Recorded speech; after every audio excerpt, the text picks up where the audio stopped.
মাধ্যমিক শিক্ষা পদক প্রতিযোগিতা 2026-এ শাহপরদীপ হাজী বশির আহমদ হাই স্কুল পর্যায়ে কবিতা আবৃত্তি ইভেন্টে সম্মানিত সভাপতি, বিজ্ঞ বিচারক মণ্ডলী, আপনাদের সবাইকে সাদর সম্ভাষণ।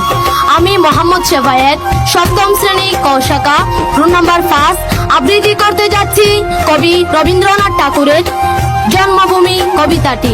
সার্থক জনম আমার, জন্মেছি এই দেশে, সার্থক জনম মাগো তোমায় ভালোবেসে, জানি নে তোর ধন রতন আছে কিনা রাজার মতন, শুধু জানি আমার অঙ্গ জোড়ায় তোমার ছায়া এসে, কোন বনেতে জানি নে ফুল গন্ধে এমন করে আকুল, কোন গগনে উঠে রে চাঁদ এমন হাসি হেসে, আঁখি মেলে তোমার আলো প্রথম আমার চোখ জোড়ালো, ওই আলুতে নয়ন রেখে মুদব নয়ন শেষে।